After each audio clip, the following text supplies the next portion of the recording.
En torno al 23F han circulado 45 años de teorías, conspiraciones e incógnitas. ¿Quién era, por ejemplo, el elefante blanco? ¿Cuál fue el papel realmente del rey Juan Carlos? La publicación de los papeles del golpe de Estado nos ayuda a llegar ahora hasta las claves, distinguir entre mito y realidad de aquellas horas históricas y oscuras de la democracia española. ¿Qué pasó el 23F? Esto es lo que revelan los archivos desclasificados. Soy Javier Atard y hoy es viernes, es 27 de febrero. El Mundo al Día, un podcast del Mundo.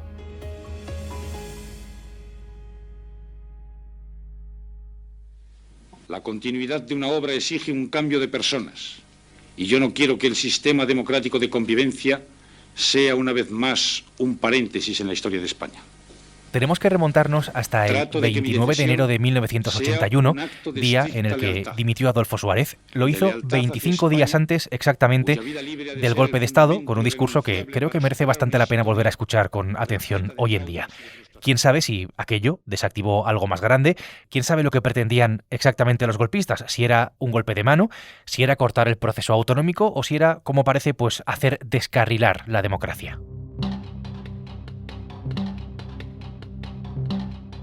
Del contexto no podemos olvidarnos. En aquellos tiempos el rey Juan Carlos había abandonado a Adolfo Suárez, al presidente del gobierno, había sectores del ejército en contra del camino que había emprendido España y teníamos 100 muertos de ETA al año en medio de una atmósfera de golpe de Estado.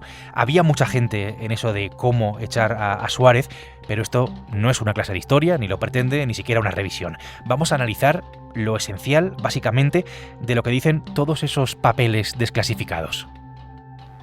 Don Carlos Navarrete Merino, no. Don Manuel Núñez en Cabo. ¿Qué pasa? No. ¡Quieto todo el mundo! Para analizar eso está aquí mi compañera Marina Pina, que es la corresponsal de Casa Real del Mundo. Marina, ¿qué tal? Bienvenida. Hola, ¿cómo estás? Marina, el rey Juan Carlos, ¿el rey estaba metido en el golpe o fue alguien a quien los golpistas no supieron, digamos, controlar? El rey Juan Carlos, lo que hemos confirmado con la publicación de estos papeles es que fue quien desactivó el golpe. De hecho, hay unos comentarios posteriores al golpe en los que una fuente anónima escribe que el primer fallo es dejar al Borbón libre y tratarlo como si fuera un caballero. Y concluyen que el objetivo a batir y anular es el rey don Juan Carlos, así que efectivamente fue quien desactivó el golpe. Esto está recogido en un manuscrito desclasificado que recoge tanto fallos como consignas para actuar tras ese día, tras el 23F. Probablemente esto es importante también en el golpe de los coroneles, que estaba previsto para antes de las elecciones del 82, las elecciones que acabó ganando y por goleada Felipe González. Volvamos a la historia. El golpe de Tejero lo que interrumpió fue la investidura de Calvo Sotelo como presidente del gobierno. Esto es algo que se olvida normalmente, pero recuerda que Suárez había dimitido. Son las 6:23 de la tarde, cuando el teniente coronel Antonio Tejero, de la Guardia Civil, acompañado de un grupo de guardias civiles armados, irrumpe en el Congreso durante esa votación.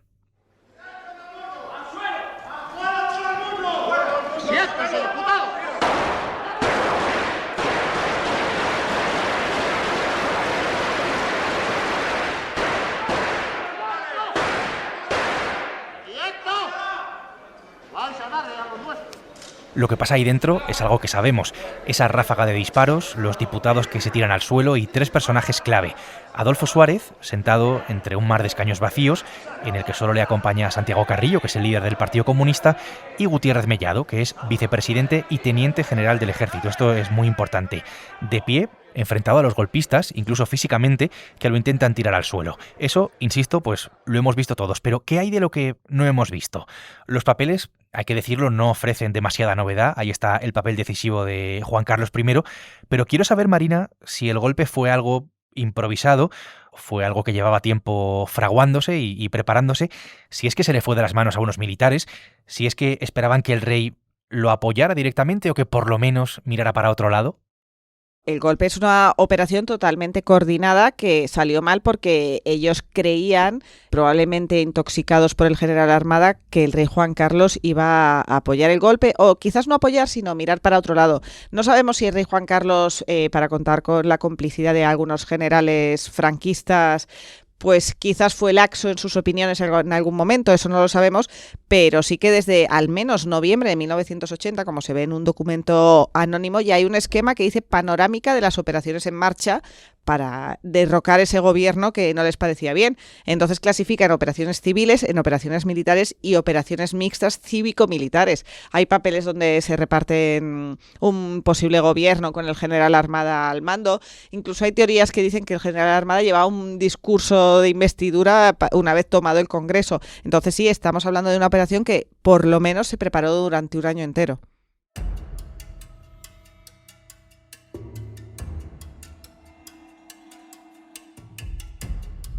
En este punto, ¿quién es quién entre los golpistas? Antonio Tejero, personaje absolutamente principal en esta trama. Curiosamente, fallecido justo el mismo día en el que se han desclasificado estos papeles. Tejero era un guardia civil, era teniente coronel de la Guardia Civil, con una pulsión golpista bastante acreditada, y ahí está su implicación en la Operación Galaxia, otro intento fallido de golpe. Tuve algún momento preocupación, porque en todas estas acciones siempre es muy fácil que pueda haber algún derramamiento de sangre, algún herido. Alfonso Armada, general de división del Ejército de Tierra, había sido jefe del Estado Mayor, monárquico, muy cercano al rey Juan Carlos, conspirador que luego se presentó como salvador. Llegó al Congreso con un papel, con una propuesta de gobierno de salvación nacional, un gobierno de concentración que estaba, curiosamente, encabezado por él. Se dice que Tejero se bajó de todo esto al ver que había socialistas y comunistas en ese gobierno y que no había nada ni para él ni para Milans. Estarán en vigor el tiempo estrictamente necesario para recibir instrucciones de Su Majestad el Rey o de la Superioridad. Jaime Milans del Bosch, jefe de la Tercera Región Militar de España, muy crítico con la transición a la democracia, ejecutó, digamos, la parte activa del golpe fuera de Madrid, sacando los tanques a las calles de Valencia. Ahí están esas imágenes para la historia. Los tres, Tejero, Armada y Milans, fueron condenados por el papel que cada uno de ellos pues tuvo en el golpe de Estado. Marina, ¿cómo se les frena a cada uno de los tres aquella noche? Bueno, hay un detalle importante que recoge el rey Juan Carlos en sus memorias, no en los papeles desclasificados, que es que el rey volvía de jugar al tenis con su amigo Miguel Arias el día del golpe, y él mismo reflexiona en sus memorias y dice: si yo pensase que se iba a organizar un golpe de Estado, ¿cómo iba a estar jugando al tenis? Entonces él entra en el Palacio de la Zarzuela, pasa al lado de su ayudante que estaba escuchando la sesión en el Congreso por la radio y pasa justo en el momento que suenan los tiros y aquel famoso quieto todo el mundo que espetó Tejero a los diputados. Entonces ya se pone alarma y se pone a trabajar. Fueron 11 horas de trabajo en las que el rey lo primero que hizo fue un movimiento inteligente, que es llamar a todas las comandancias y a todas las capitanías para ver cómo respiraban y quién estaba de su lado y quién no. En esta serie de llamadas fue clave, primero, que le llamó el general Armada para presentarse en Zarzuela y el rey le dijo: bueno, sigue en tu puesto y si te necesito te llamaré. Y entonces a continuación el general Juste llamó a Sabino Fernández Campo y le preguntó: ¿está Armada en Zarzuela? Cuando Sabino le dijo aquella famosa frase de ni está ni se le espera, el general Juste dijo: eso cambia la situación de todo. Entonces el rey, en ese momento, que tiene un gran olfato político, ya entendió lo que estaba pasando. El general Juste era el jefe de la división acorazada Brunete, que era la principal fuerza militar en Madrid durante el 23F. Los golpistas estaban esperando que sacara los tanques, pero no lo hizo. Esperó una orden directa del rey y, al no recibirla, se mantuvo leal a la Constitución, dejando al golpe así sin apoyo militar decisivo en la capital, en Madrid. Pero recordemos otra cuestión. Recordemos que Armada insistió, además, reiteradamente en presentarse directamente en Zarzuela, en Palacio, porque lo que quería era utilizar al rey para legitimar el golpe o para hacer ver, por lo menos, que lo estaba respaldando de una u otra forma. En todos esos momentos es fundamental el papel de Sabino Fernández Campo, secretario general entonces de la Casa del Rey, lo que hoy sería el jefe de su casa, el jefe de la Casa del Rey. Como mano derecha del rey Juan Carlos, fue intermediario en todo esto, determinante en cualquier caso para desactivar el golpe de Estado. Y hay un momento de aquella tarde, Marina, en el que se decide que hay que salir en televisión a dar un mensaje claro y rotundo.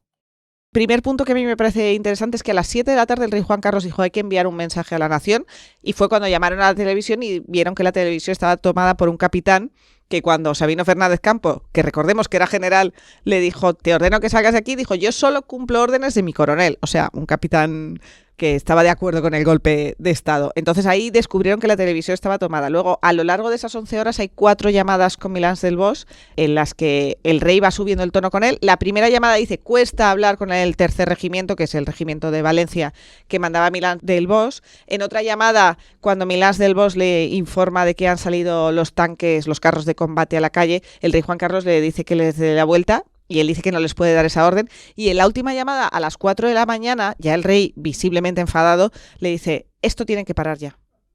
Y es cuando ya le dice, emite un comunicado, retráctate de todo y que vuelvan los tanques a los cuarteles. Y es esa llamada clave la que acaba con todo, porque ahí Milans del Bosch le dice que Tejero está fuera de control y que Tejero ya no obedece a las órdenes ni de Armada ni del general de la Comandancia de Valencia.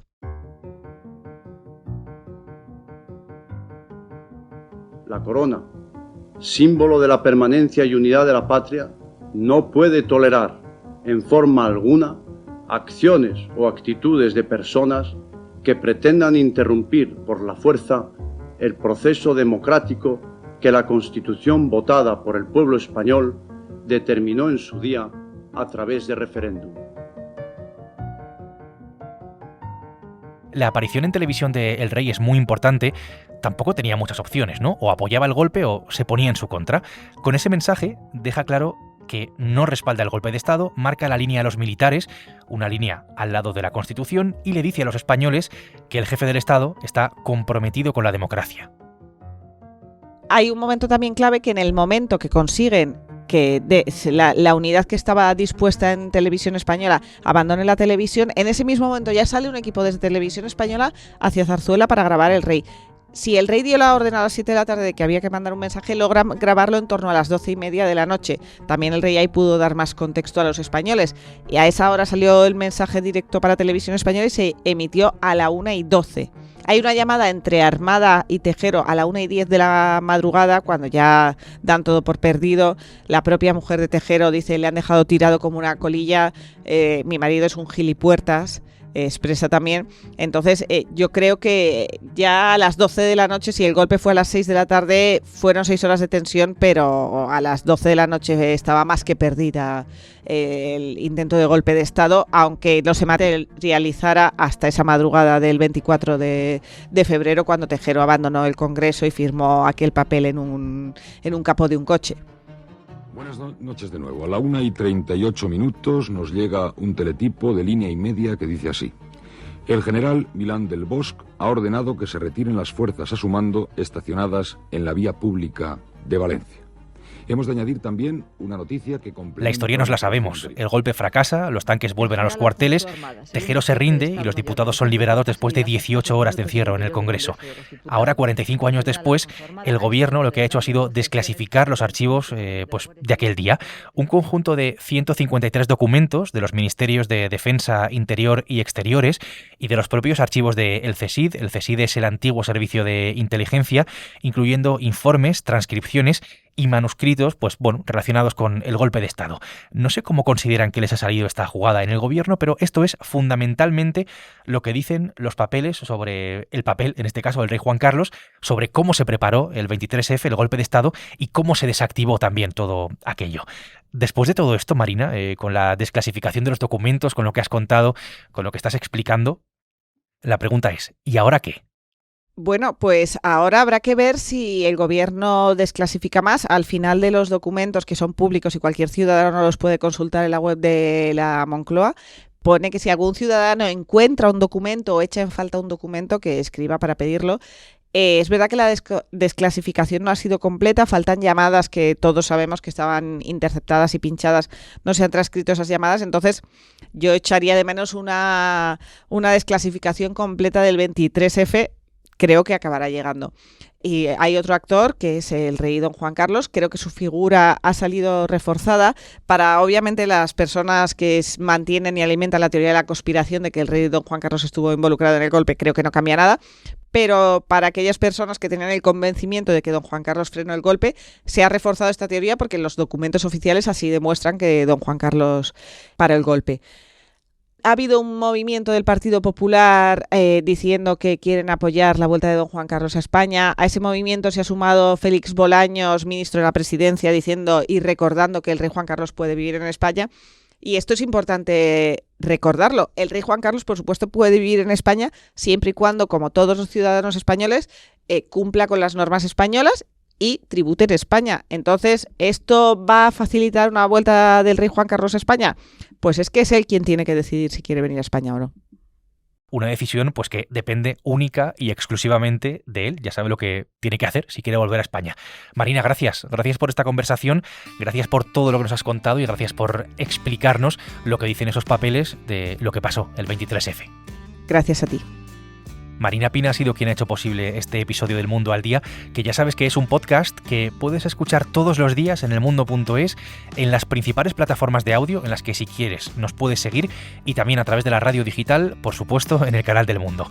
Volvemos pronto. Adiós. Has escuchado El Mundo al Día, un podcast del Mundo.